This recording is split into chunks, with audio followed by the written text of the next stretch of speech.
저희가 대안으로 제시하고 있는 대안입법의 골격이라고 보시면 됩니다. 첫 번째는 태아의 심박동이 감지 전에는 낙태를 허용을 하는 방안입니다. 심박동 감지는 임신 5에서 6주라고 생각을 하시면 됩니다. 그리고 두 번째는 심박동 감지 후 임신 10주까지는 사회적, 경제적 사유에 의한 낙태를 허용하자라는 방안입니다. 이 부분은 헌법재판소의 결정 취지를 고려한 부분입니다. 그리고 세 번째는 모자보건법에 규정되어 있는 예외 규정, 의학적, 윤리적, 우생학적 사유에 의한 낙태를 허용을 유지하자라는 입장입니다. 반면에 지금 모자보건법 시행령에서는 24주까지를 낙태 허용 기간으로 규정을 하고 있는데 24주가 아니라 22주로 단축하자라는 내용입니다. 그리고 네 번째로는 의료인과 약사에게 낙태 수술 거부권을 부여하자라는 내용입니다. 그리고 마지막은 모자보건법상 상담 절차를 강화해서 낙태로 인해서 갈등하고 있는 임산부를 출산에 장려하는 쪽으로 설득하는 방향으로 상담 절차를 진행하자라는 쪽으로 법률을 개정을 하고 있습니다. 저희가 제시한 대안과 정부 개정안과 차이가 많이 있습니다. 정부 개정안에서는 14주까지 무제한으로 낙태를 허용하자라고 하고 있는데 저희의 대안은 14주가 아니라 5주나 6주 사이에서 무제한적으로 낙태를 하자라는 거예요. 정부 개정안에서는 24주까지 사회적, 경제적 사유로 낙태를 허용하자라는 반면 저희 개정안에서는 24주가 아니라 10주라는 이 부분이었습니다. 그리고 의학적인 부분, 의학적인 부분과 관련해서 정부 개정안에서는 24주지만 저희는 22주로 어떻게 보면 정부 개정안과 저희 대안이 차이가 많이 나고 있습니다. 그렇다면 일반인들 입장에서 저희가 제안한 이 대안이 헌법재판소의 결정 취지에 반하지 않는가라고 이렇게 의구심을 들 수가 있을 것 같습니다. 그래서 상황부터에서는 저희가 제시한 대안이 헌법재판소의 기속력에 반하지 않는다라는 것을 설명을 해드리겠고요.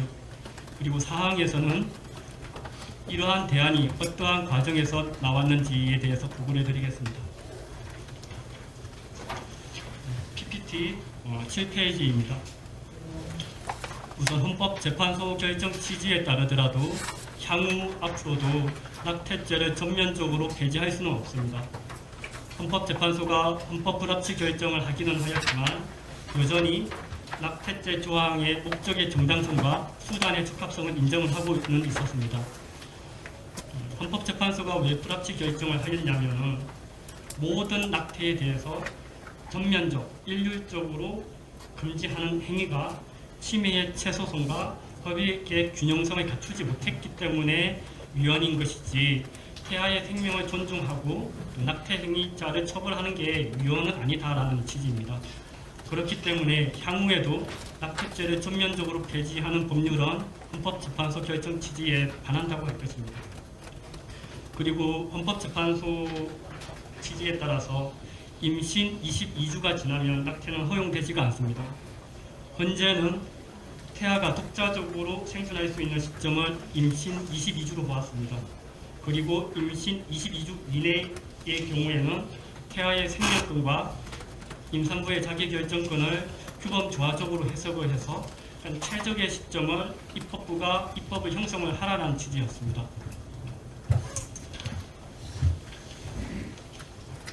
PPT 9쪽입니다.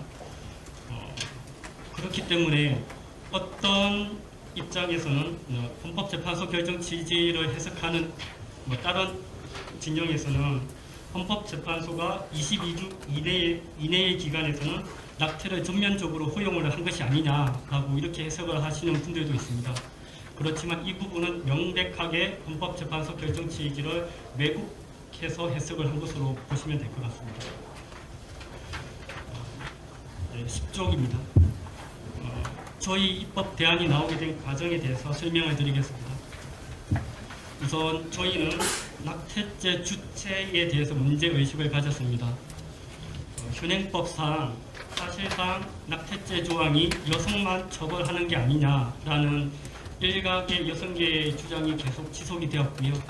이러한 여성계의 주장이 낙태죄 폐지라는 주장으로도 연결이 되고 있었습니다.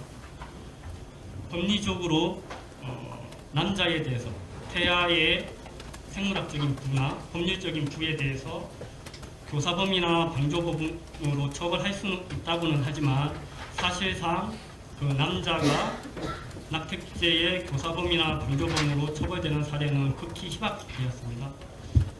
그래서 이러한 처벌의 불균형성을 제고하기 위해서 태아의 생물학적인 부, 법률적인 부를 포함해서 낙태죄의 주체의 부를 포함하는 방안을 생각을 할 수도 있고요. 아니면 낙태죄의 주체를 오로지 의사로만 한정하는 방안도 생각을 할 수가 있었습니다. 11페이지입니다. 그런데 저희가 이번에 제안한 입법 대안에서는 현행법을 유지를 하되 태아의 생명권 보호와 또 생명 잉태의 공동관계에 있는 남성에게도 낙태에 대한 사회적인 책임을 묻자라는 취지에서 태아의 생물학적인 부 혹은 법률적 부가 모의 의사에 반하는 낙태를 권유한 사실이 인정이 될 경우 임산부와 동일한 형으로 처벌을 하자라는 조항을 신설을 하였습니다. 그게 이제 12페이지에 나와 있습니다.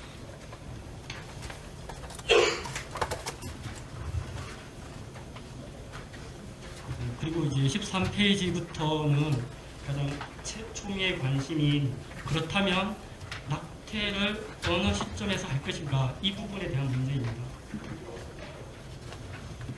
정부 개정안이 그대로 통과될 경우 세상에서 가장 연약한 태아가 거대한 국가 권력에 의해서 생명권이 유린되는 사태가 발생합니다. 천부적인 권리인 생명권을 건드리면서도 어떻게 하면 가능한 한 많은 태아의 생명을 구할 수 있을지를 헌법재판소 결정 범위 내에서 강구해야 할 필요성이 있었습니다.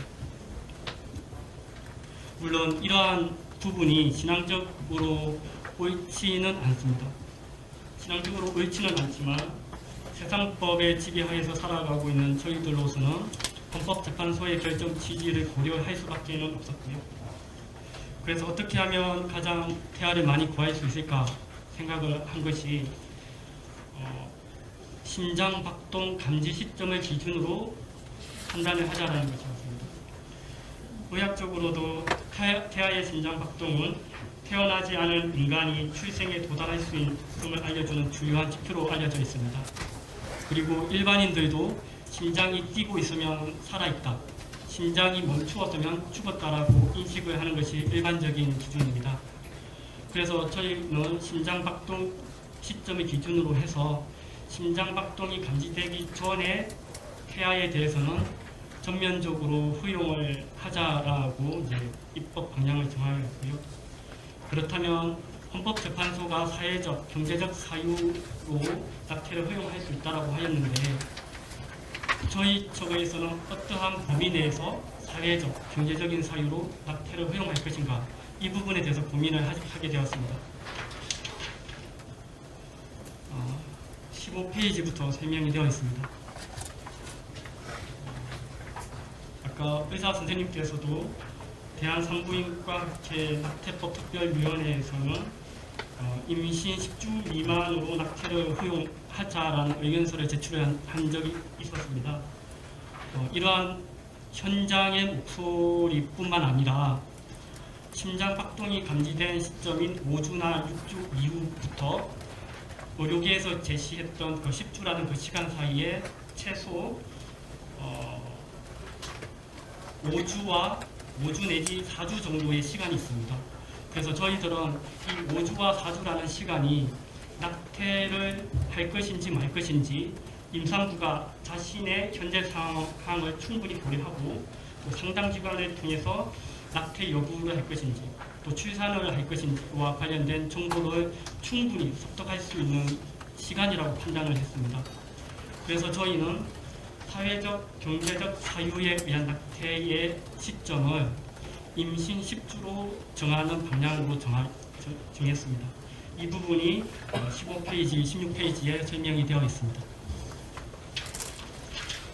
그리고 17페이지에서는 입법안이 들어가 있습니다. 그리고 이제 18페이지에서는 심장박동과 상담 관련되어서 절차를 규정을 하였습니다.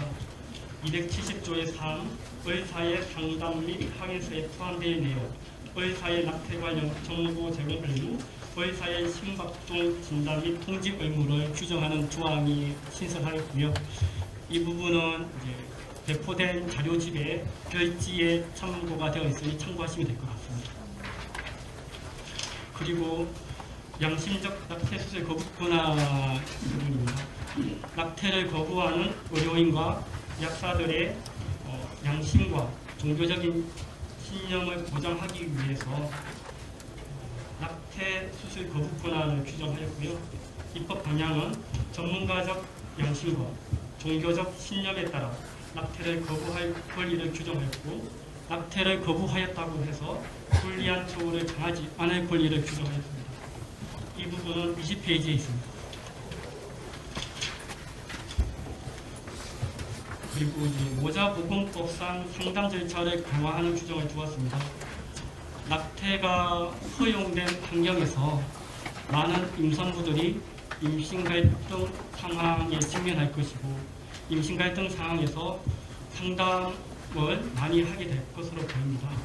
그래서 저희는 그렇다고 하더라도 지금 정부안처럼 상담기관이 무분별하게 설립이 될 수도 있는데, 무분별하게 설립이 되었을 경우 비전문가의 부정확한 상담으로 인해서 살릴 수 있는 태아가 죽을 수 있는 그러한 최악의 상황, 그러한 가능성을 방지하기 위해서 법률에, 시행령이 아니라 법률에 상담기관을 정하도록 법안을 제시하였습니다. 22페이지 보시면요. 법률에 상담기관을 설치하도록 하였고요. 보건복지부 소속 기관에 임신 출산 기관을 설치 및 운영할 수 있도록 규정하였고, 또 각 지역 보건소에서 종합 상담기관을 설치하여 임산부에게 자녀 출산을 권장하는 정보를 제공하도록 하였습니다. 그리고 상담원 자격과 관련해서도 엄격한 기준을 제시를 하였습니다. 임신한 여성을 대면하고 또 임신 갈등 상황에서 심리적, 정서적 갈등을 겪고 있는 임산부라는 특수성을 고려해서 성범죄 전과자는 상담원 자격을 부여해서는 안 되는 법률을 저희가 제시를 하였습니다. 이 부분에 대해서는 정부안과 큰 차이가 있는 부분이고요. 그리고 또 하나는 다양한 상담 내용 중에서 임신 종결 여부를 결정하는 상담은 반드시 의사 자격증을 보유한 상담원이 진행을 하도록 법률에 제시를 하였습니다.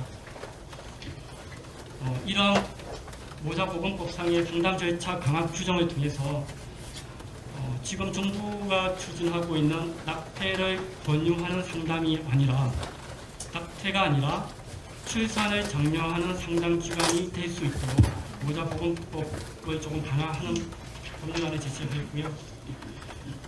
그리고 이제 헌법재판소 기승력에 따라서 헌법재판소는 22주 이후가 되면은 낙태가 헌법에 위반된다라고 제시를 했기 때문에 지금 모자보건법 시행령 24주라는 기간을 22주로 개정해야 한다라는 식으로 이제 의견서를 내놨습니다. 아까 제가 초반에 기형아 검사 얘기를 했었는데 코로나 때문에 마스크를 쓰고 있지만 제가 원인은 알 수 없지만 6살 때부터 안암면 위축증이라는 그러한 질병을 겪게 되었습니다. 외모가수로 안면 비대칭인 그런 질병이고요. 그래서인지 모르겠는데 제가 처음 산부인과에 갔을 때 그 산부인과 의사 선생님께서 기형아 검사 하셔야 되지 않냐라고 이렇게 이야기를 하시더라고요. 그런데 하나님 있는 입장에서 저희 아기가 기형아라고 해서 과연 낙태를 할 것인가, 그 부분에 대해서는 인정할 수가 없었고요. 저희 부모님께서 저로 인해서 좀 참 힘든 인생을 사셨는데, 하루는 제가 저희 부모님한테 저 때문에 참 고생하셨다라고 말씀을 드렸더니, 때문에 고생도 많이 했지만 고생한 것보다 행복했던 시간이 더 많았다라고 이렇게 이야기를 하시더라고요. 그런데 헌법재판소 결정 취지문을 들어지게 바라보면서 느꼈던 것은, 우리나라의 지성인들이라고 하는 헌법재판관, 재판관들은 태아를 천덕꾸러기 신세, 천덕꾸러기 또는 짐짝으로 여기고 있다라는 참 안타까운 생각이었습니다. 그리고 또 하나는 헌법재판소가 이렇게 무리한 판결을 내렸음에도 우리 사회는 너무나도 조용하고 안일하게 대응하고 있다는 사실에 또 놀라움을 금할 수 없었고요. 더 놀라운 것은 이번 정부 개정안이었습니다. 부모가 자녀를 죽이면 어떻게 자녀를 부모의 소유로 생각을 하냐라고는 수많은 댓글들이 달리고 있는데, 이번 개정안에서는 그러한 댓글들이 달리고 있지 않는 현상을 보면서 우리나라의 국민들의 참 모순적인 인식에 안타까움을 금할 수 없었고요. 저희가 제시한 이 대안이 양심적으로 깨어있는 의원들에게 전달이 되어서 조금이라도 더 많은 태아를 살릴 수 있는 기회가 되었으면 좋겠습니다. 감사합니다.